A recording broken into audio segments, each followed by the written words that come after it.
ఎవరు తెలియదు. కానీ దేవుడు ఏం చెప్తున్నాడు తెలుసా?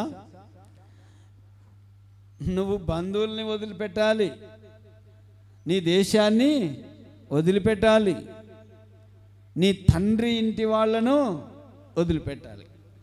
మరి ఎక్కడికి వెళ్తావంటే నేను చూపిస్తాను. దేవునికి స్తోత్రం, హల్లెలూయా. నేను చూపించే దేశానికి నువ్వు వెళ్ళు అని చెప్పాడు. ఈ చెప్పిన ఆయన ఎవరో ఒకసారి చూడండి, 14వ అధ్యాయం 13వ వాక్యం ఒకసారి చదవండి.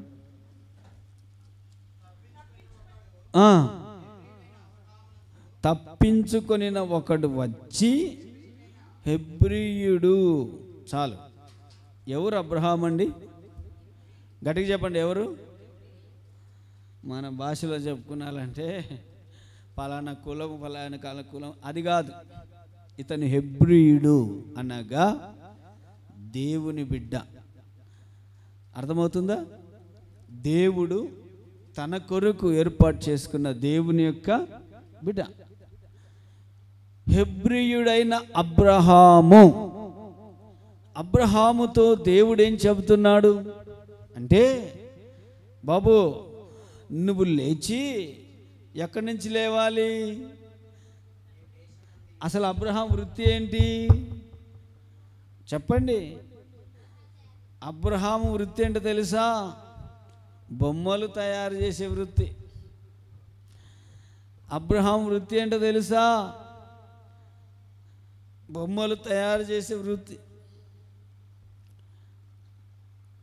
అనగా అక్కడి నుంచి లే, నీ పాతది విడిచిపెట్టేసేయి, పాతది వదిలేసేయి, నీ బంధువుల్ని వదిలేసేయి, నీ తండ్రి ఇంటి వారిని వదిలేసేయి, అన్నిటిని వదులుకొని నేను నీకు చూపించు దేశానికి నీవు వెళ్ళాలి. అప్పుడు నిన్నేం చేస్తానో తెలుసా? చాలా విషయాలు ఉన్నాయండి. నేను అవన్నీ మీరు తర్వాత చదువుకోవాలి. బైబిల్ చదువుకుని రోజు బైబిల్ చదివేవాళ్ళు ఒకసారి చేయొద్దండి. రోజు బైబిల్ చదివేవాళ్ళు, రోజు అన్నం తినేవాళ్ళు చేయొద్దండి ఒకసారి. అదేంటి సార్ అట్లా అడుగుతారు? మేము అన్నం తినక గడ్డి తింటామంటారా?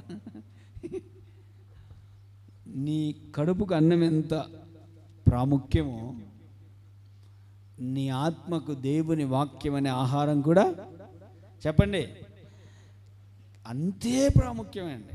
ఒక పూట నువ్వు అన్నం తినకపోతే నీకు ఆకలి దంచేస్తుంది కదా, అంతేనా? కానీ నువ్వు ఒక్కరోజు దేవుని వాక్యాన్ని ధ్యానించకపోతే నీ ఆత్మ ఎండిపోతుంది, నీ ఆత్మ నలిగిపోతుంది. కష్టకాలంలో ఏం చేయాలో తెలియదు, శ్రమల కాలంలో ఏం చేయాలో తెలియదు, శోధన కాలంలో ఏం చేయాలో అర్థం కాదు, ఏమి ఎటు పోవాలో తెలియదు. అందుకనే దేవుని వాక్యాన్ని ప్రతి దినము చదవాలి. హెబ్రీయుడైన అబ్రహామును దేవుడు పిలుస్తున్నాడండి, పిలుస్తున్నాడు. పిలిచి ఏమని చెప్తున్నాడు? ఈరోజు దేవుడు మిమ్మల్ని పిలిచాడు. ఇప్పుడు మిమ్మల్నే కనుక పిలిచాడు అనుకోండి, మరి వదిలిపెట్టి వస్తారా?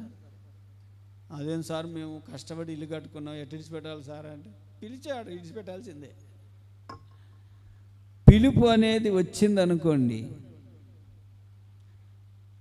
నువ్వు ఖచ్చితంగా అన్నీ విడిచిపెట్టాల్సిందే.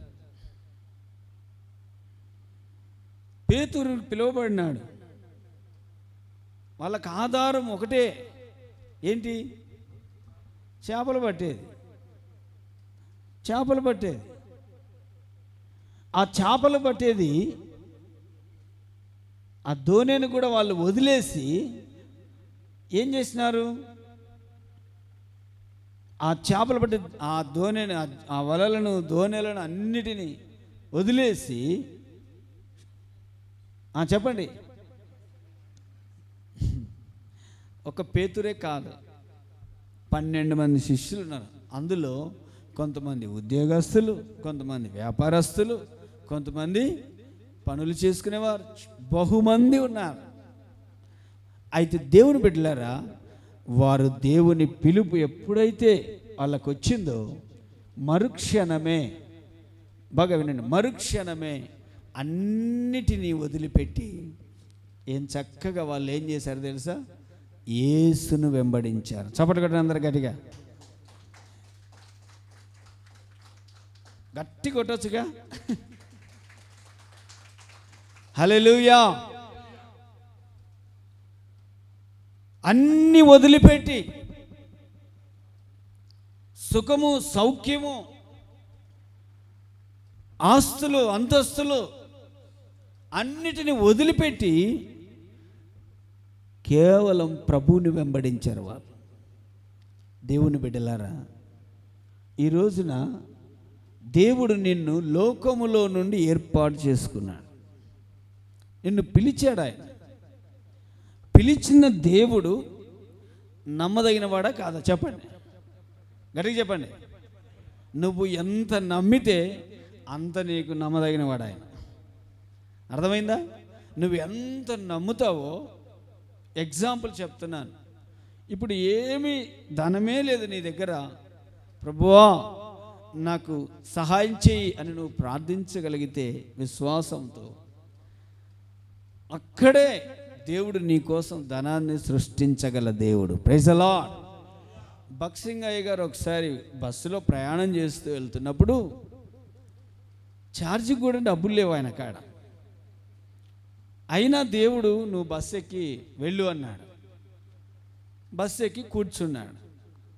కండక్టర్ టికెట్లు కొట్టుకుంటూ వస్తూ ఉన్నాడు. వస్తూ ఉండగానే ఆయన దగ్గరకు వస్తున్నాడు. ఈయనకి టెన్షన్ అయిపోతుంది. ప్రభువా అంటే ఆగు అంటున్నాడు. ఆ తర్వాత ఇక ఆయన దగ్గరికి వచ్చి ఆయనని అడిగే ఒక క్షణం ముందు, నీ ముందు సీట్లో ఇదిగో అక్కడ డబ్బులు ఉంటే తీసుకో అన్నాడు. Praise the Lord. హల్లెలూయా. తీసి టికెట్ తీసుకున్నాడు. దేవుడు చేసే కార్యాలు కంటికి కనబడవు, చెప్పండి, చెవికి వినపడవు, నీ హృదయానికి కూడా అందవు. అప్పటికప్పుడే ఆశ్చర్యకరంగా దేవుడు ఆయన కార్యాలు చేయగలడు. అది హాస్పిటల్ కావచ్చు, ఇల్లు కావచ్చు, చర్చి కావచ్చు, సంఘం కావచ్చు, అడవి కావచ్చు, ఎక్కడైనా ఆయన తన మహిమ గల కార్యములు జరిగించి నిన్ను ఆశీర్వదించే దేవుడు. Praise the lord. అందుకే అబ్రహామును దేవుడు పిలిచాడు, రా కమాన్ అన్నాడు. అంతే, వెంటనే ఏమి ఆలోచించకుండా ఆయన భార్య ఉంది చూడండి, ఏం పేరు ఆమె పేరు? గట్టి చెప్పండి. చాలా ఆమెకి నిజంగా ధన్యవాదాలు తెలియవచ్చు. పిలిచిన భర్త ఎక్కడికి వెళ్తే అక్కడికి పరుగో పరుగు. ఏమండి నీ అంటే వస్తే నాకు సుఖం ఉంటుందో లేదో, నువ్వు పెళ్లి చేసుకున్నావు కానీ అన్నం పెడతావో లేదో, ఇక ఎన్నో ప్రశ్నలు. అయినా అంటే ఈ రోజుల్లో అడిగే ప్రశ్నలు. ఆ రోజుల్లో ఆమె పిలిచింది ఆలస్యం, భర్తని పిలిచాడు, పరిగెత్తుకొని పోయిందంత. కానీ అలా ముగింపు ఏంటో తెలుసా? అబ్రహాము ఒంటరి అయి ఉండగా నేను పిలిచి తిని పెక్కుమంది అగునట్లు నేను చేశాను. ప్రియా దేవుని బిడ్డలారా, ఎందుకు ఈ విషయం చెప్తున్నానంటే, చూడండి, అబ్రహాము ఎవరయ్యా అంటే హెబ్రీయుడు. చెప్పండి, ఎవరు? హెబ్రీయుడు. ఈ హెబ్రీ అనేటువంటి ఈ భాష, ఈ పదం ఎబేర్ అనే గ్రీకు పదంలో నుంచి వచ్చింది. దీది మనం ఎందుకు ధ్యానించాలి అంటే, అక్కడక్కడ బైబిల్లో ఆయా కాలాలలో, ఆయా సందర్భాలలో ఈ హెబ్రూకి సంబంధించిన వారిని దేవుడు దర్శించాడు, మాట్లాడాడు. దేవుడు స్పందించి మాట్లాడినప్పుడు వీళ్ళ స్పందన ఎలా ఉందో ఒకసారి చూద్దాం. చూసి మనం ఏం నేర్చుకోవాలి అంటే, నీవు కూడా ఇప్పుడు ఆధ్యాత్మికమైన హెబ్రీయుడవే, అది గుర్తుపెట్టుకోవాలి. ఎవరు చెప్పు? నువ్వు ఆధ్యాత్మికమైన హెబ్రీయుడు. ఎందుకంటే అమూల్యమైన క్రీస్తు రక్తము చేత నా ప్రభువు నిన్ను కొన్నాడు. ఏం చేశాడు? గట్టిగా చెప్పండి. వెల ఇచ్చి కొన్నాడు. ఇప్పుడు నేను దీనికి వెల చెల్లించాను, వెల ఇచ్చి కొన్నాను కనుక ఇది మీ సొత్తా నా సొత్తా? గట్టిగా చెప్పండి. నా సొత్తు. నా జోబులో ఉంటుంది, మూతి తుడుస్తుంది కదా, ఏమైనా చేసుకోవచ్చు. చూడండి, వెల ఇచ్చి కొనబడినది కనుక అది నాది. మనం కూడా యేసుక్రీస్తు వారి యొక్క అమూల్య రక్తం చేత కొనబడిన వారము గనుక మనము మన సొత్తు కాదు, మనము దేవుని సొత్తు. చప్పట్లు కొడదాం అందరం గట్టిగా. నీవు నీ సొత్తు కాదు. నీవు నీ ఇష్టానుసారంగా బ్రతకడానికి లేదు. నువ్వు దేవుని చిత్తానుసారంగా బ్రతకాలి. దేవుడు చెప్పినది చేయాలి. పిలిచినప్పుడు రావాలి. చూపించే దేశానికి వెళ్ళమన్నప్పుడు వెళ్ళాలి. అక్కడికి వెళ్తే నీకు లాభం ఏంటో తెలుసా? నిన్ను ఆశీర్వదిస్తాడు ఆయన. ఇంకోటి తెలుసా? నిన్ను చూసి ఎవరైనా నిన్ను ఆశీర్వదిస్తే వాళ్ళని కూడా దేవుడు దీవిస్తాడు. ప్రైజ్ ది లార్డ్, హల్లెలూయా. ఈ మాట మీకు అర్థం కావాలంటే ఒక చిన్న ఉదాహరణ చెప్తాను. మళ్ళీ అక్కడే అంటాడు, నిన్ను శపించే వాళ్ళని నేను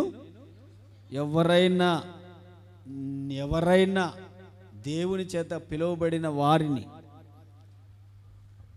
దూషిస్తే వాళ్ళు ఏమనకపోవచ్చు, కానీ పైన దేవుడు ఏం చేస్తాడు? చూసుకుంటాడు, అంతే. ఇంకా ఈ మాట మీకు అర్థం కావడానికి ఒక చిన్న ఎగ్జాంపుల్ చెప్తాను. మేము సేవ ప్రారంభంలో అనంతపురంలో ఉన్నప్పుడు మా ఇంటి పక్కనే ఒక కుటుంబం ఉండేది. వారు ఇంకా ప్రభువుని ఎరుగలేదు. పాపం వాళ్ళు రోజు మేము అద్దెకి తీసుకున్న ఇంట్లో కొళాయి ఉంది కాబట్టి రోజు నీళ్లు పట్టుకునేవాళ్ళు. వాళ్ళ కొళాయికి ఈ కొళాయికి వచ్చే నీళ్లు సమృద్ధిగా పట్టుకొని ఏమి ఇబ్బంది లేకుండా, అంటే ఇంకా అవసరానికి మించి నీళ్లు పట్టుకొని బాగా హ్యాపీగా ఉండేవాళ్ళు. మేము వెళ్ళిన తర్వాత ఇక మా నీళ్ళు మేము పట్టుకోవాలిగా. పట్టుకుంటూ ఉన్నప్పుడు ఈమె ఆ పక్కింటి ఆమె రోజు టార్చర్ అన్నమాట. ఏదో ఒక రకమైన మాటలు మాట్లాడేది, ఏదో ఒక రకమైనటువంటి, ఇంకా చెప్పకూడదు కానీ కొన్ని బూతులు కూడా మాట్లాడేది అప్పుడప్పుడు. అయినా కానీ మంచి మనస్సుతో, ప్రభువా ఆమెను దీవించు నాయనా, వాళ్ళని ఆశీర్వదించు నాయనా, వాళ్ళని కాపాడు నాయనని క్షమించి ఎల్లప్పుడూ అట్లా ప్రేమను పంచేవాళ్ళం. అంటే మనసులో అనుకునేవాళ్ళం. ఒకరోజు ఏం జరిగిందంటే, ఏమైందో తెలీదు, ఏం జరిగిందో తెలియదు కానీ మొత్తం ఆమెకి ఒళ్ళంతా దద్దుర్లు వచ్చేసింది. భయంకరమైన ఒక రకమైన జబ్బు వచ్చి అప్పుడు ఆమె హాస్పిటల్కి వెళ్ళి చూసింది. తర్వాత మందులు వేసుకొని చూసింది, ట్యాబ్లెట్లు వేసుకొని చూసింది, అన్ని ప్రయత్నాలు చేసింది. అన్నీ అయిపోయిన తరువాత ఇంకా మన వాళ్ళకు ఒకటి ఉంటుందిగా, దొంగ బుద్ధి. ఏందో తెలుసా? అన్ని ప్రయత్నాలు చేసినాక బాగా కాలేదనుకో, ఒకటి కనుక్కుంటారు. ఏంటంటే ఇది క్రైస్తవులు కూడా చేస్తారు కొంతమంది. భయంకరమైనటువంటి ఏమనాలో తెలియట్లేదు కానీ ఏం చేస్తారు తెలుసా? శకునం చూస్తారు పోయి. శకునం అంటే ఏంటో తెలుసా మీకు? శకునం అంటే ఏంటో తెలుసా? ఏమైందో, ఆదివారం వీడ వచ్చి బైబిల్ పట్టుకుంటారు, పాట పాడతారు, వాక్యం చదువుతారు, అన్నీ చేస్తారు. కానీ మళ్ళీ ఏం చేస్తారు చెప్పండి? ఎంత దుర్మార్గం అంటే, దేవుడు కనుక ఒక్కసారి కన్నెర్ర చేస్తే నువ్వు అసలు నిజంగా మన నీటి బుడగ లాంటిదేనండి మన జీవితం. ఇప్పుడు నువ్వు ప్రార్థన చేసావు కదమ్మా, నీటి బుడగ లాంటి జీవితం మనది. ఎంతసేపు ఉంటుంది అది నీటి మీద? చెప్పండి, మీరే చెప్పండి. నీటి బుడగ లాంటి జీవితం అండి మన జీవితం. ఎందుకు? ఇప్పుడు ఏం జరిగిందంటే మొత్తానికి కనుక్కయింది. అమ్మా, ఇది ఎవరు బాగు చేయలేరు కానీ మీ ఇంటి పక్కన ఎవరో ఉన్నారు, వాళ్ళతో నువ్వేదో మొత్తం మీద కొంచెం అసమాధానంగా ఉన్నావు, వెళ్ళి వాళ్ళతో మంచిగా మాట్లాడమా అన్నీ అన్నారంట. ఇంకా వెళ్ళి మరుసటి రోజు పొద్దున్నే మేమే ఇద్దరం, అప్పుడు ఇంకా పెళ్లి కాలేదు నాకు, అప్పుడు ఇంకా పెళ్లి కాలేదు, పాస్టర్ అమ్మ లేదులేండి, మా సీనియర్ పాస్టర్ గారు నేను ఉదయాన్నే రెడీ అవుతున్నాం, వేరే ఊరికి వెళ్ళాలి ప్రార్థనకి, ధర్మవరం అనుకుంటా బహుశా. రెడీ అవుతున్నాం, రెడీ అవుతూ ఉంటే ఇక ఉదయాన్నే ఇద్దరు, ఆమె వాళ్ళ అమ్మ అనుకుంటాను, ఇద్దరు వచ్చి మా పాస్టర్ అన్న కాళ్ళ మీద పడినారు. ఏమ్మా అంటే, అయ్యా మిమ్మల్ని తప్పుగా అర్థం చేసుకున్నాము, నీళ్ళ కోసం ఏదో మేము స్వార్థంగా ఆలోచించాము, కానీ ఎన్ని మాటలు మాట్లాడినా మీరు ఎప్పుడు కూడా నోరిప్పలేదు, మిమ్మల్ని చాలా తప్పుగా అపార్థం చేసుకున్నాం, క్షమించండి అని మీరు ప్రార్థన చేస్తారంట కదా, ఇదిగో కొద్దిగా ఆరోగ్యం బాగలేదు ప్రార్థన చేయండి అని చెప్పిన వెంటనే నేను అప్పుడు చాలా హుషారు, అంటే ఇప్పుడు మొబ్బని కాదు, ఇప్పుడు కూడా హుషారే, ప్రైజ్ ది లార్డ్, హల్లెలూయా.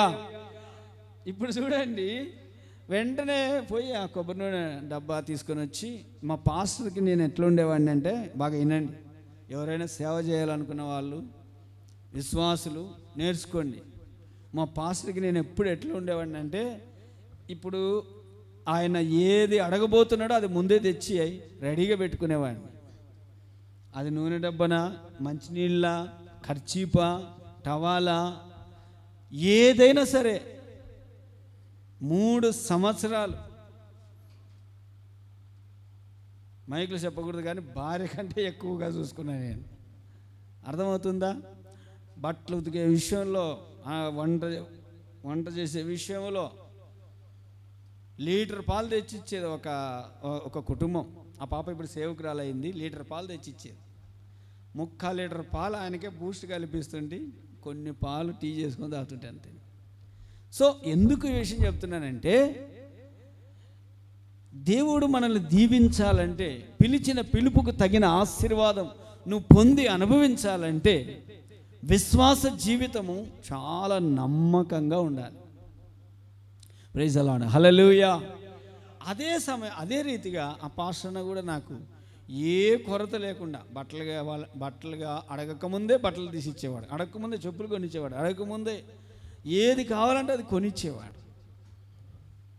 నేను ఎందుకు ఈ విషయం చెప్తున్నానంటే, చూడండి, అబ్రహామును దేవుడు పిలిచాడు, పిలిచి ఫలాని చోటుకి వెళ్ళమన్నాడు, వెళ్ళాడు. దేవుడు అబ్రహామును ఆశీర్వదించాడు. ఆ వ్యక్తి హెబ్రీయుడు. ఒక్క మాటలో చెప్పుదన్నా, పిలిచిన వెంటనే వచ్చి లోబడి ఆశీర్వదించబడిన వ్యక్తి అబ్రహాము. ప్రైజ్ ది లార్డ్, హల్లెలూయా. మరి మనము ఫోన్లు చేసి పిలిచి విసుగొస్తారు. దేవుని బిడ్డలారా, దేవుడు ఒక వ్యక్తిని పిలిచాడు అంటే దాని వెనక గొప్ప ప్రణాళిక ఉంటుంది, అది గుర్తుపట్టండి. దేవుని ఉద్దేశాలను గుర్తుపట్టి దేవుని చిత్తాన్ని చేయండి. ఖచ్చితంగా మనుషులు మర్చిపోయినా మర్చిపోవచ్చేమో, బంధువులు మర్చిపోవచ్చు, స్నేహితులు మర్చిపోవచ్చు. నేను ఎంతోమందికి స్నేహితుడు అంటే గుర్తొచ్చింది. ఒకనైతే వాడిని ప్రాణాపాయం నుండి తప్పించిన నేను. నరకుతారు, ఇంకా చంపుతారు. ఆఖరి క్షణంలో తప్పించేసి అతన్ని ప్లేస్లో పోయి నేను నిలబడినా.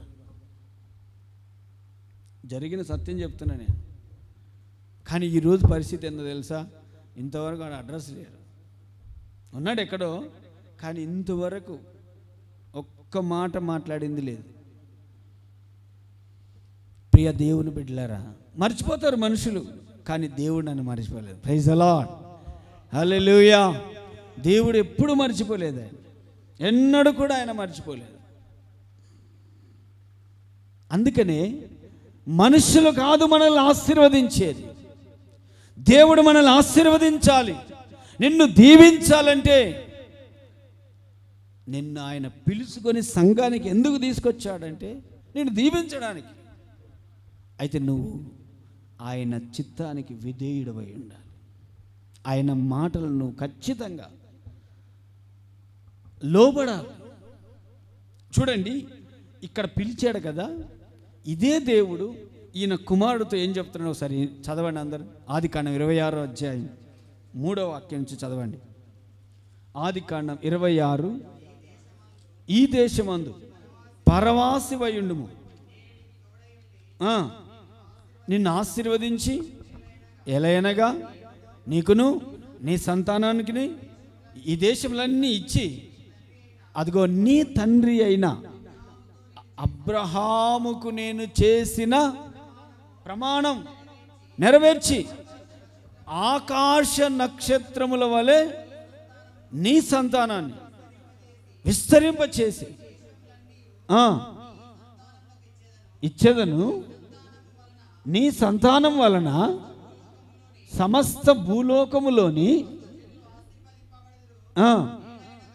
ఏలయనగా అబ్రహాము, అదిగో నా మాట విని నేను విధించిన దానిని, నా ఆజ్ఞలను, నా కట్టడలను, నా నియమములను అతడు గైకొన్నాడు. అబ్రహాం, ఇస్సాకు, నీ తండ్రి అయిన అబ్రహాము నేను పిలిచినప్పుడు వచ్చాడు. ఇదిగో గుడారం వేసుకొని ఉన్నాడు, వెళ్ళమన్నాను, వెళ్ళాడు అని చెప్తూ ఇప్పుడు ఇస్సాకుతో ఏమంటున్నాడంటే, నీ తండ్రి నేను విధించిన ఆజ్ఞలు, నియమాలు, కట్టడలు.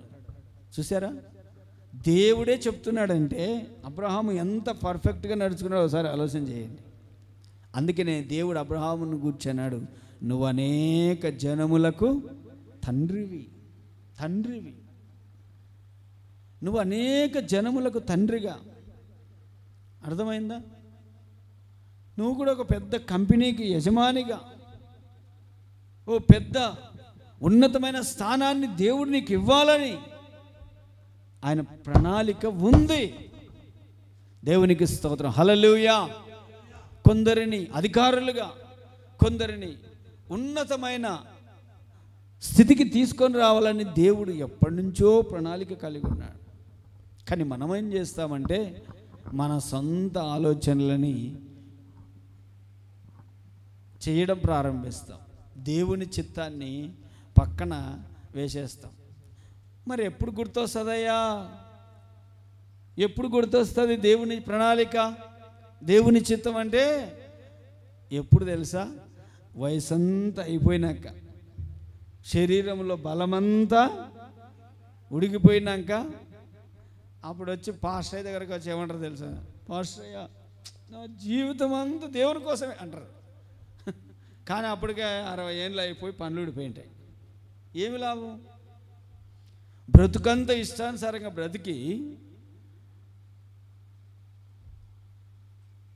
కానీ దేవుని వాక్యములో మీరు గమనించండి, అబ్రహాము 75 సంవత్సరాలు వయసున్నప్పుడు దేవుడు పిలిచాడు.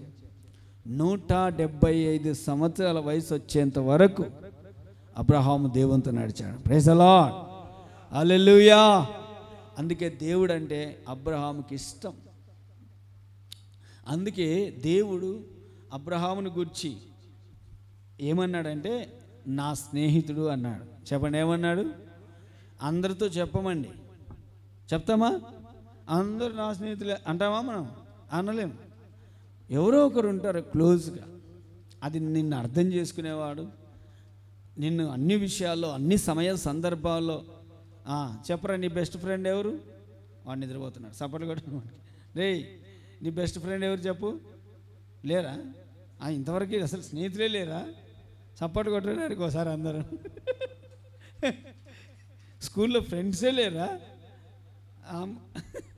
చూడండి, నిజంగా ఆశ్చర్యంగా ఉంది.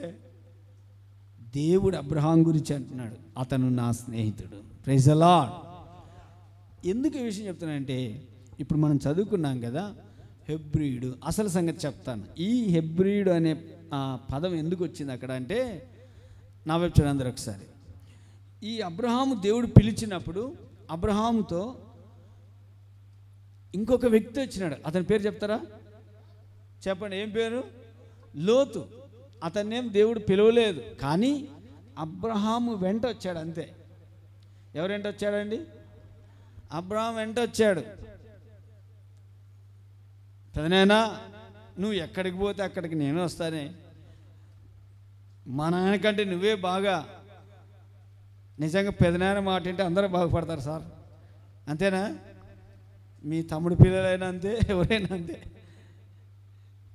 చూడండి, వస్తానంటే వస్తావా, అయితే రా అని తీసుకుపోయినాడు. తీసుకుపోయి ఆ ప్రయాణం చేస్తున్న తరుణంలో ఏం జరిగిందో తెలుసా? శత్రువులు వచ్చి ఈ లోతు యొక్క తన దగ్గర ఉన్నటువంటి గొర్రెలను, ఒంటెలను, ఆస్తిని అంతా దోచుకొని చెరగా తీసుకొని పోయినారు శత్రువులు. తీసుకొని పోతే అందులో ఒకడు తప్పించుకొని వచ్చాడు. వచ్చి ఏం చెప్తున్నాడు తెలుసా? ఇప్పుడు చదవండి, మళ్ళీ చదవండి. ఆదికాండం 14:13 వాక్యం. అప్పుడు తప్పించుకొని ఒకడు వచ్చి హెబ్రీడైన అబ్రామునకు ఆ సంగతి తెలిపెను. అప్పుడు అతడు ఎష్కోలు సహోదరుడును ఆనేరు సహోదరునైన మమ్రే అను అమోరీని ఏలోను వనములో కాపురమునను వీరు అబ్రహాముతో నిబంధన చేసుకొనిన వారు. విని వెంట పెట్టుకొని దాను మటుకు ఆ రాజులను తరుముతూ వెళ్ళాడు. ఒక చిన్న ఆపద వచ్చిందండి. వెంటనే ఇతను బయలుదేరి తన తమ్ముడు కొడుకు అయిన లోతుకు సహాయం చేయడానికి వెళ్ళాడు. మొత్తం యుద్ధం చేసి వాళ్ళందరిని ఓడించి అవన్నీ చెరపట్టి తీసుకొని పోయినవన్నీ తీసుకొని వచ్చి నవ్వు చూడండి, తీసుకొని వచ్చి లోతుకి ఇచ్చేసాడు. ఆ వస్తున్న తరుణంలోనే మెల్కీసెదెకు ఎదురయ్యాడు. ఇప్పుడు అసలు సంగతి ఏంటంటే, అపవాది ఏం చేస్తుందంటే నిన్ను దోసుకుంటుంది. అదేం సార్ అట్లా చెప్తారు అంటారేమో మీరు. సెల్ ఫోన్ వాడే వాళ్ళందరూ చేయొద్దండి సార్. అందరు సెల్ ఫోన్ వాడకపోయినా ఇంట్లో టీవీ ఉన్న వాళ్ళన్నా చేయొద్దండి. మీ టయాన్నంతా సాతాను దోసుకుంటుంది, మింగుతుంది అట్లా టయాన్ని, అంతేనా? ఇక తిప్పుతూనే ఉంటారు, పోతూనే ఉంటుంది. ఇంకా గంట కాదు, ఎన్ని గంటలు పోతుంటాయో. ఒక ఆమె గంట తిప్పుతూ తిప్పుతూ తిప్పుతూ పొయ్యి మీద గుడ్డు బలగొట్టి వేసింది. పొయ్యి మీద వేసింది, పెనం మీద కాదు, గుడ్డు. ఈరోజు అనేక మంది ఏమైనారంటే మర్చిపోతున్నారు జీవితాన్ని, ఈ సెల్ ఫోన్ మాయలో పడి కుటుంబాలను మర్చిపోతున్నారు. భయంకరమైనటువంటి పరిస్థితులు మనం చూస్తున్నాం. సాతాను, అపవాది ఏం చేస్తారంటే ఈ సెల్ ఫోన్ ద్వారా మనుషులందరినీ తన గుప్పిట్లోకి తెచ్చుకుంటుంది. అందుకే కావాలంటే మీరు చూడండి, బస్సులో, ట్రైన్లో, ఇంట్లో, బయట చూస్తే అందరూ పట్టుకొనే ఉంటారు. ఇంకా ఎవడు ధ్యాసలో వాడు ఉంటాడు. కొన్నిసార్లు పిలిస్తే కూడా పలకరు. అప్పుడప్పుడు మా ఆవిడ కూడా వచ్చి కొట్లాడుతుంటుంది, అంటుంటుంది వచ్చి కదా. అంటే ప్రతి ఇంట్లో జరిగే సిచ్యువేషన్ ఇదే. అపవాది నీ సమయాన్ని ఏం చేస్తుంది? దొంగిలిస్తుంది. ఇది మొదటి పాయింట్. రెండోది ఏంటి తెలుసా? నీ ధనాన్ని కూడా దొంగిలిస్తుంది. నీ మనసులో ఉండే సమాధానాన్ని, చెప్పండి, నీ మనసులో ఉండే సమాధానాన్ని దొంగిలిస్తుంది. నువ్వెంతనా సెల్ ఫోన్లో ఏమన్నా సమాధానం రాదు, కానీ ఒక్క 10 నిమిషాలు ప్రార్థన చేస్తాడు, దేవునితో సహవాసం చేస్తాడు, ప్రభువుతో మాట్లాడి చూడు, దేవుని వాక్యాన్ని చదివి చూడు, దేవుని ప్రజలతో సహవాసం చేసి చూడు. ఒక ఇంటికి వెళ్తే ఆ ఇంట్లో ఆమెకు ఒక కొడుకు ఉన్నాడు. వానికి ఒక గది ఇచ్చేసినారు. ఇక వాని లోకమే వేరు. ఇక్కడ కాదులేండి, వేరే చోట. ఏమో వాడు రాడా ప్రార్థన కంటే, వాడు రాడు సార్, వాడి లోకమే వేరు, వాని ధ్యాసే వేరు. ఇంతకు భూమి మీద ఉన్నాడా అమ్మా అని అడిగాను నేను. హల్లెలూయా. అదేం సార్ అట్లా చెప్తారు మీరు అని మళ్ళీ ఇట్లా అంటది. ఈరోజు ఎట్లుందంటే చదువు సంకనాకపోతుంది. ఏమండి, సమయాన్ని సాతాను దొంగిలిస్తున్నాడు, సమాధానాన్ని దొంగిలిస్తున్నాడు. అసలు ఏమంటారు, ప్రేమ అనురాగాలను కూడా లేకుండా చేసేస్తున్నాడు. నా ప్రియ దేవుని బిడ్డలారా, నిజంగా దేవుడే మాట్లాడుతున్నాడు అనుకుంటున్నాను.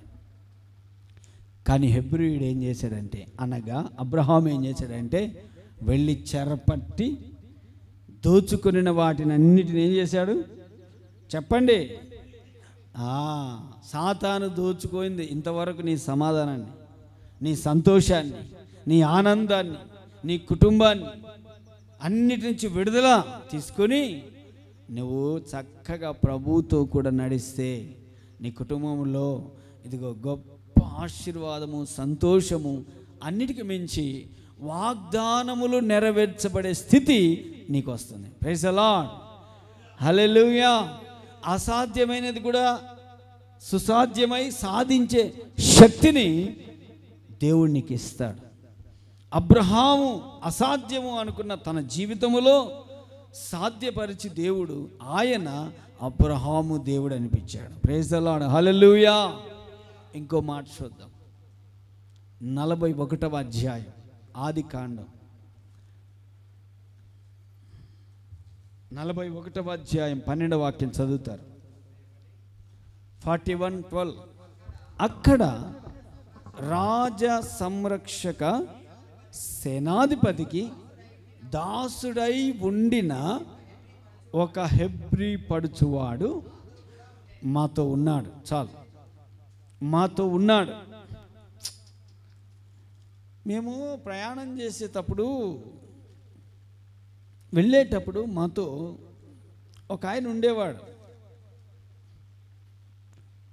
అని మనం తరచు బంధువులకు కానీ, స్నేహితులకు కానీ, తెలిసిన వారికి కానీ మనము ఏం చేస్తామంటే చెప్తుంటాం వాని యొక్క ప్రత్యేకత.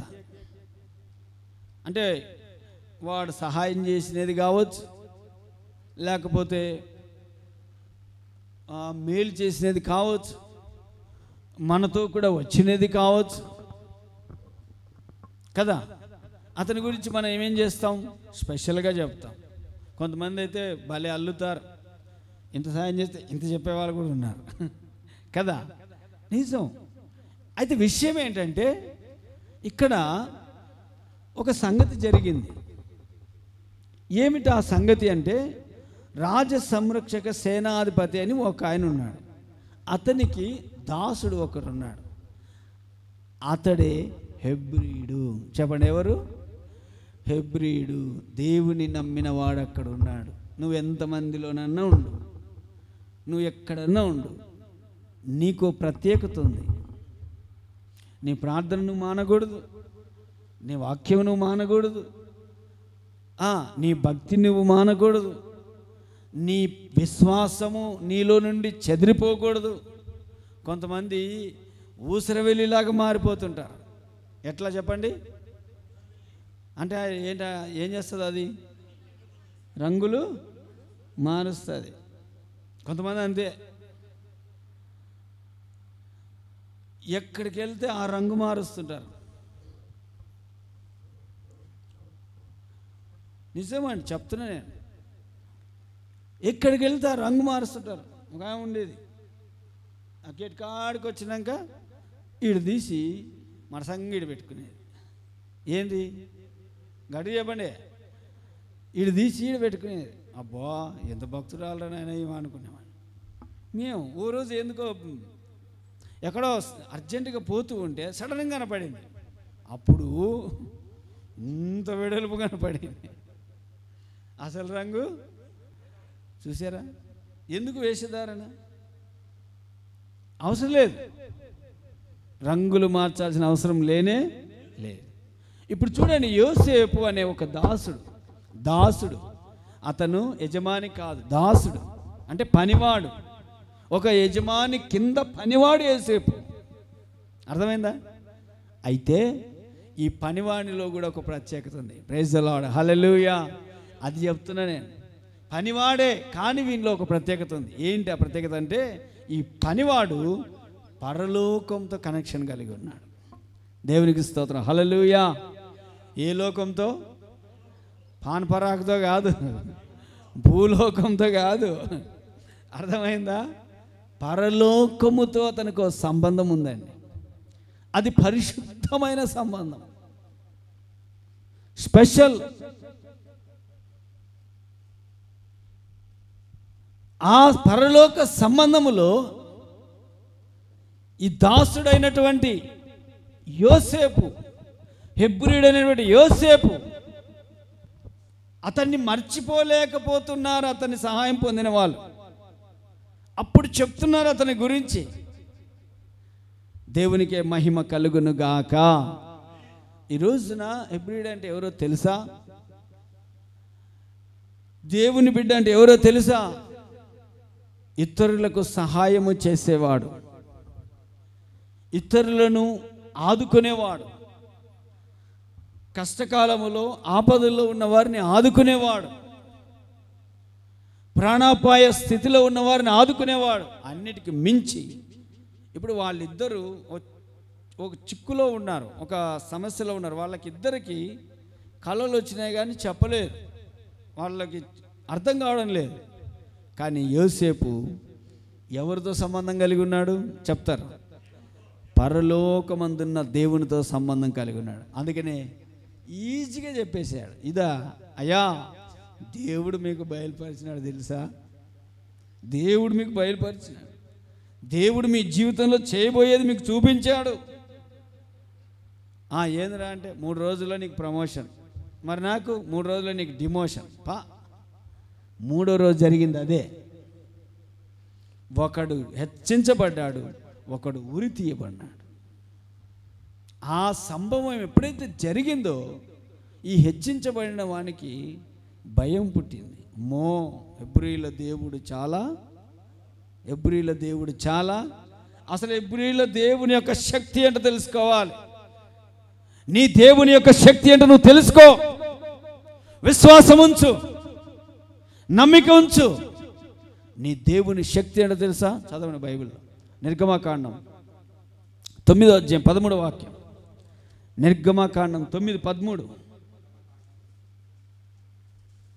9:13.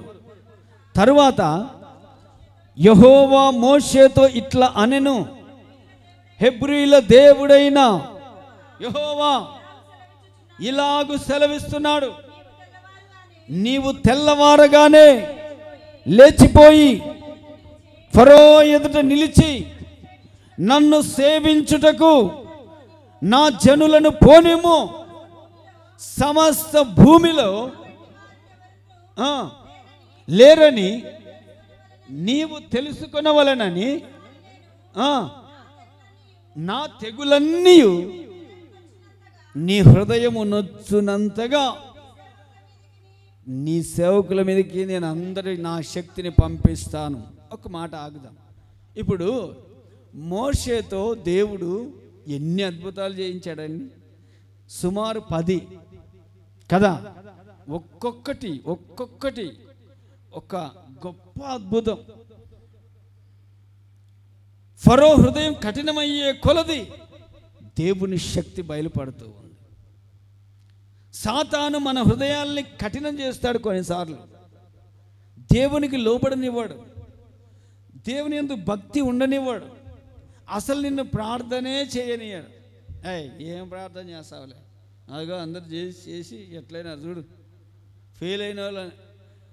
అపవాది యొక్క తంత్రం ఏంటంటే, అనేక ఆయుధాలలో బలమైన ఆయుధం ఏంటంటే, అపవాది ఎప్పుడు నెగిటివిటీ చూపిస్తాడు, పాజిటివ్ చూపాడు. అగో ఆమె ప్రార్థన చేసింది, ఆమె ఏమైనా బాగుపడిందా చూడు, చర్చికి పోతుంది, బైబిల్ పట్టుకొని పోతుంది. అట్టే ఉన్నారు, అప్పుడెట్టున్నారు, ఇప్పుడు కూడా అట్టే ఉన్నారు వాళ్ళు. అపవాది నీకు తప్పుడు బోధిస్తుంది. నీ మనస్సును ట్రాప్ చేస్తుంది. నువ్వేమనుకుంటావంటే అబ్బో నాకంటే తెలివిమంతుడు లేడు అనుకుంటావు. కానీ అపవాది ఎప్పుడో నిన్ను వాడు తన గాలముతో చెప్పండి గాలంతో చిక్కించుకొని వలలో వేసుకొని బుట్టలో వేసుకొని వాడు సంతోషపడుతున్నాడంట. బైబిల్లో చాలా స్పష్టంగా ఉంది ఆ మాట. తీసింటే చదువు. హబక్కూకు గ్రంథం 2 మొదటి వాక్యం అనుకుంటాను. చూడండి, వాడు ఎంతో సంతోషిస్తూ ఉన్నాడు. ఇప్పుడు హెబ్రీయుల ఆ మాట చదవండి ఒకసారి.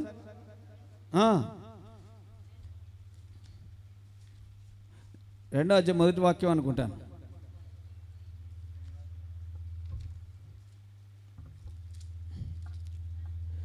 మొదటి అధ్యాయం 14వ వాక్యం నుంచి చదవండి. ఏలికలేని చేపలతోనూ ప్రాకు పురుగులతోనూ నీవు నరులను సమానులుగా చేసితివి. అదిగో వాడు గాలము వేసి మానవులనందరినీ గుచ్చి లాగి ఉన్నాడు. ఒరులొగ్గాడు, చిక్కించుకొనిచున్నాడు. వాడు తన వలతో వారిని కూర్చుకొని సంతోషపడి గంతులేస్తున్నాడు. సాతాను తెలుసా, గంతులేస్తున్నాడు. చాలా విషయాలు ఉన్నాయి చెప్పాల్సినవి, టైం అయిపోయింది. ఎందుకంటే మనం ఇంకొక ప్రార్థన ఉంది. దేవుని బిడ్డలారా వినండి. అపవాది వేసే ఆ ఉచ్చుల నుండి నువ్వు తప్పించుకోవాలి. అది నీ బలహీనతలో అనేకం ఉంటాయి. కొందరికి ధనాపేక్ష, కొందరికి స్త్రీ వ్యామోహం, కొందరికి కూర్చి, కొందరికి నేనే అనే గర్వం. చర్చికి వచ్చే వాళ్ళు విగ్రహారాధన చేయరండి, కానీ విగ్రహాల లాంటి స్వభావాలు హృదయంలో పెట్టుకుంటారు. అర్థమవుతుందా మీకు? చెయ్యరు, కానీ విగ్రహముల లాంటి స్వభావాలు ఎక్కడ పెట్టుకుంటారు చెప్పండి? హృదయంలో పెట్టుకుంటారు. అలా పెట్టుకున్న వ్యక్తి బైబిల్ ఒకడున్నాడు, రాజు. అతని పేరే ఉజ్జియా. చెప్పండి, ఎవరు? ఉజ్జియా. గర్వించాడు. తనకు కాని పని చేయడానికి తెగించిపోయి చేసి మున్నొసట కుస్సు వచ్చేసింది. సో నేనేం చెప్పాలనుకున్నానంటే, అపవాది ఉరిలొగ్గి చిక్కించుకొని లాగేసుకుంటున్నాడు. సరే, ఇప్పుడు ఆ అపవాది యొక్క బలమంతటిని కొట్టేస్తున్నాడు ప్రభు. మోషే ద్వారా దేవుడు అద్భుతాలు చేస్తున్నాడు. దేవుని ఉద్దేశం ఏంటంటే, దేవుని చిత్తం ఏంటంటే, ఇదిగో తన ప్రజలను విడిపించుకొని వాళ్ళు పర్వతానికి వెళ్ళి ఆయన్ని సేవించాలి. ఇప్పుడు మన పట్ల ఆయన ఉద్దేశం ఏంటో తెలుసా? మనల్ని లోకంలో నుంచి ఆయన విడిపించి పరిశుద్ధులుగా, నీతిమంతులుగా మార్చి, దేవునికి ప్రియులైన పిల్లల వలె మనల్ని మార్చి, మనం పరలోకంలో దేవుని స్వరూపమును ధరించుకొని యుగ యుగములు ఆయనను ఆరాధించుదుముగాక. అది ఆయన సంకల్పం. నువ్వు కేవలం భూమి మీద ఏదో ఒక వ్యక్తిగా, లేకుంటే భూమి మీద ఒక మామూలుగా బ్రతికితే చాలు అని కాదు దేవుని ఉద్దేశం. వాళ్ళని ఐగుప్తులో నుంచి దేవుడు కానానికి ఎందుకు తీసుకొస్తున్నాడు అంటే, పాలు తేనెలు ప్రవహించే దేశములో వాళ్ళని నివసింప చేయాలని. Praise the lord. ఇప్పుడు మనల్ని ఎందుకు దేవుడు ఈ లోకంలో నుండి పరలోకానికి ఎందుకు తీసుకెళ్తున్నాడంటే, పాపము లేని స్థలం అది. దేవునికి స్తోత్రం కలుగునుగాక. శాపమే లేదు, శోకమే లేదు, అసలు మరణం అనేది లేనే లేదు అక్కడ. అక్కడికి దేవుడు నిన్ను తీసుకెళ్ళడానికి ఇక్కడ నిన్ను కొన్నాడు. అది గుర్తుపెట్టుకోండి జీవితాంతం.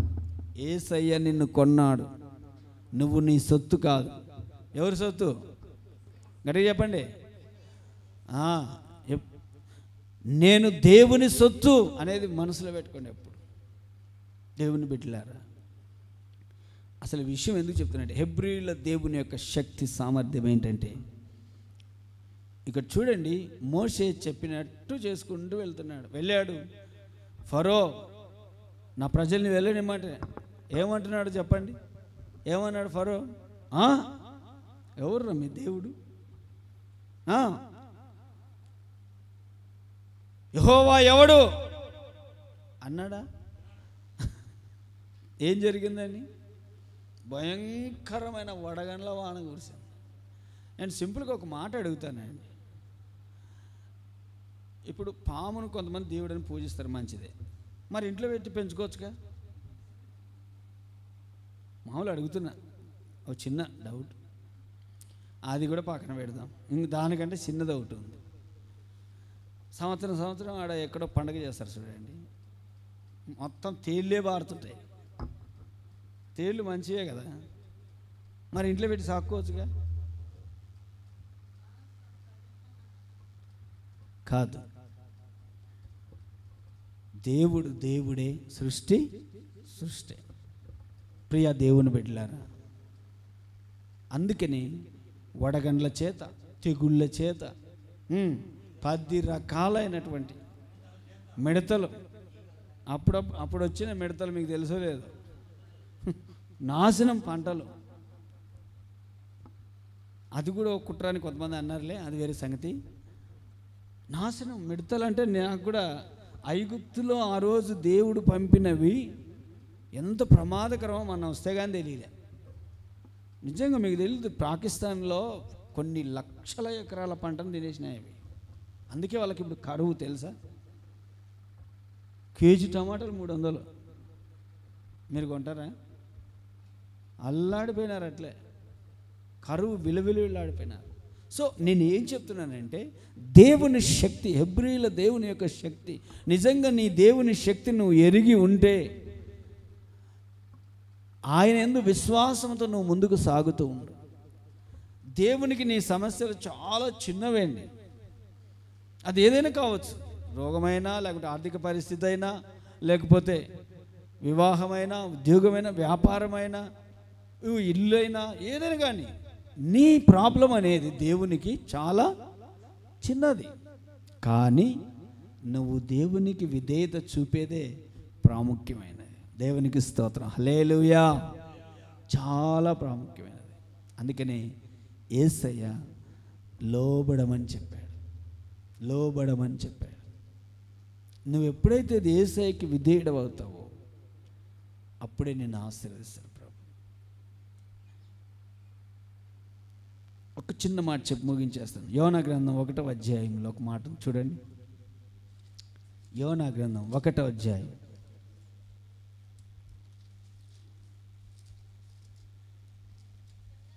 9వ వాక్యం చదవండి. అతడు వారితో ఇట్లా, నేను హెబ్రీయుడను, సముద్రమునకును భూమికి సృష్టికర్త అయిన ఆకాశమందు దేవుడైన యెహోవా యందు నేను భయభక్తులు గలవాడనే.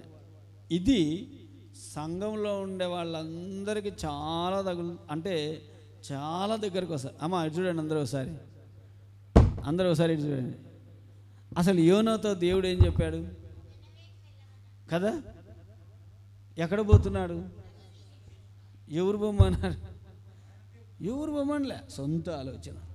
ఈరోజు మనుషులకి నానంటే నా ఆలోచన, నేను చెప్పిందే జరగాల. అప్పుడప్పుడు నేను కూడా కొన్ని ఇళ్ళకి ప్రార్థన చేయడానికి పోతుంటా కదా. ఒక్కోసారి పిల్లలు చెప్తారు, అంకుల్ మా డాడీ ఎప్పుడు ఆయన చెప్పిందే జరగాలంటాడు అంకుల్, మేము చెప్పిన వాడు ఒకరు కూడా పట్టించుకోడు అని చెప్తుంటారు ఆ పిల్లలు. అట్లా ఒక చోట ఉంటుంది. ఇంకో చోట ఎటుంటో తెలుసా? తల్లిదండ్రులు ఈ పిల్లలు ఈయననే విన్నారు చూడనా, మేము చెప్పిన మాటనే విన్నారు, వాళ్ళు చెప్పిందే జరగాలంటారు. నేను ఇద్దరిని కలిపి ఏం చెప్తానంటే, ఇద్దరు కలిసి అమ్మ ఏది మంచిదో, ఏది ఉత్తమో, ఏది అనుకూలమో అది చెయ్యండి అని చెప్తాను. Praise the lord.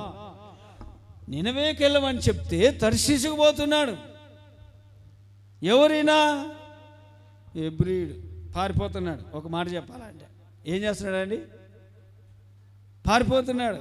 దేవుడు చెప్పిన మాట వినకుండా పారిపోతున్నాడు. అసలు పారిపోవాల్సింది ఎక్కడి నుంచి? బైబిల్లో ఉంది, చదవండి. కొరింథీయులకు రాసిన మొదటి పత్రిక 10:14. ఎక్కడికి పారిపోవాలి? ఎక్కడి నుంచి పారిపోవాలి చూడండి. మొదటి కొరింథీ 10:14. అది దూరంగా పారిపోండి, విగ్రహారాధనకు దూరంగా పారిపోండి. అది విడిచిపెట్టి ఈయన ఏం చేస్తున్నాడు తెలిసిన, జీవం గల దేవుని సన్నిధిలో నుంచి పారిపోతున్నాడు. తప్పించుకోవడం సాధ్యమా అని ఇప్పుడు ఏమంటాడు తెలుసా? మళ్ళీ ఏమంటాడు? ఇంకా దొరికినాక ఏమంటాడు? నేను హెబ్రీయుడను, దేవుని యందు భయభక్తులు కలిగి ఉన్నవాడిని నేను అని చెప్పి ఏమంటాడు తెలుసా? భూమికి ఆకాశానికి దేవుడిని యందు భయభక్తులు కలిగి ఉన్నాను నేను. ఈ తుఫాను మీ వల్ల వచ్చింది కాదు, నా వల్లనే వచ్చింది. నన్ను ఎత్తి సముద్రంలోనే ఏమంటాడు కానీ చెప్పిన కాడికి మాత్రం పోడు. అర్థమైందా మీకు? కొంతమంది ఎట్లుంటారు తెలుసా? దేవుడు చెప్పినది చేయరా అంటే మిగతావన్నీ చేయని కొరుకుతారు. ఒట్టి ప్రయాస, అది దమ్మిడి ఆదాయం ఉండదు,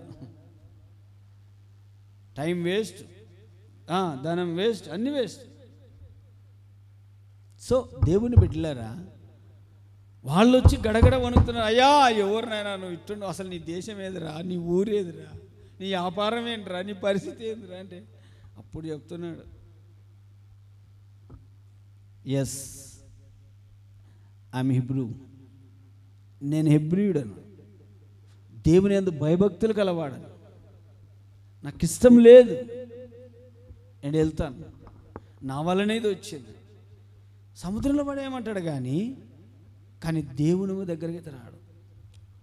అప్పుడప్పుడు మేము కూడా వింటుంటామండి, చర్చికి రారా అంటే, చర్చికి రండి అయ్యా అంటే ఎన్ని నష్టాలైనా రుచి చూస్తారు కానీ ఆదివారం వచ్చి చర్చిలో కూర్చోరు. ఎన్ని పరిస్థితులైనా రుచి చూస్తారు కానీ దేవుని సన్నిధిలో భయము భక్తి కలిగి బ్రతకరండి. ఈరోజు అనేక మంది ఇలాంటి అవిధేయులుగా జీవిస్తున్నారు. వారితో ప్రభు అంటున్నాడు, ఆయన మాట వినను. అయితే పాఠం చెప్తాను వినండి. యోనా మొదట వినలేదు, కానీ పరిస్థితులు ఫుల్ టైట్ అయిపోయినాయి. ఏది మొత్తం మూసేసింది. అంటే ఎక్కడ పోయినాడు అప్పుడు? గట్టిగా చెప్పండి. కడుపులోకి పోయినాడు. పోయి ఆడొచ్చింది మోకాల పాడతాను, స్తోత్రం స్తోత్రం స్తోత్రం అంటున్నాడు. అప్పుడు యోనా కడుపులో చేప కడుపులో చేప కడుపులో ఆడంటున్నాడు స్తోత్రం స్తోత్రం స్తోత్రం అనగానే ఆ చేప కడుపులో ఉండేవి ఉంటాయి కదా, అవన్నీ వచ్చి పొడుచుకుంటున్నాయి వచ్చి. సో మారు మనసు అనేది దేవుడిచ్చిన సమయము ఇచ్చినప్పుడే నువ్వు మారు మనసు పొందాలి. అప్పుడే ప్రభు నిన్ను దీవిస్తాడు. చూడండి, ఎప్పుడైతే కఠిన హృదయం కలిగి ఉన్నప్పటికీ పరిస్థితులను ఆలోచన చేసుకొని ప్రభువా నేను వెళ్ళిపోతానని అప్పుడు విధేయుడైనాడు, ప్రార్థన చేశాడు, వెంటనే కక్కేసింది, తర్వాత వెళ్ళి ప్రకటించాడు. యోనా గ్రంథం అంతా 4 మాటలండి. మొదటిది పారిపోయిన యోనా. చెప్పండి పారిపోయినాడు, అంతేనా లేదా? రెండోది పశ్చాత్తాపడిన యోనా, ప్రార్థించిన యోనా, అంతేనా? రెండో అధ్యాయం ప్రార్థించిన యోనా. రెండోది ప్రార్థించినాడు, మూడోది ప్రకటించినాడు. ఏం చేసినాడు? అంతే, ప్రభువా మేము తెలియజేసిన సమాచారం ఎవడు నమ్మాను అని పోయి ప్రకటించినాడు. అంతే, దేశమంతా మారిపోయింది. చివరిగా పశ్చాత్తాపడిన యోనా. ఈ 4 అనుభవాలు మనకు ఉండాలి. అతడే హెబ్రీయుడు. ప్రతి ఒక్క వ్యక్తిలో ఉండవలసిన కనీస లక్షణం 1 చూడండి, దేవుని సన్నిధిలో ఉండాలి. 2 ప్రార్థించాలి. 3 నీకు తెలిసిందే సువార్త నలుగురికి చెప్పు. 4 పశ్చాత్తాపం పడు. దేవుడిని ఆశీర్వదించును గాక. ప్రార్థన చేసుకుందాం. కళ్ళు మూసుకొని అందరూ. దేవుడు ఈ మాటలన్నీ మన హృదయంలో